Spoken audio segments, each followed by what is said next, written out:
dilay amaan la buuleeyay nin qabiil u guura ma gala guri barwaaqeede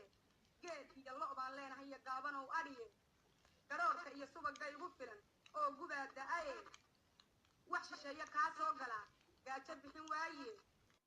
garwaaqsaday waana waa laga ma guuraan وعليكم السلام ورحمة الله وبركاته. سو دواده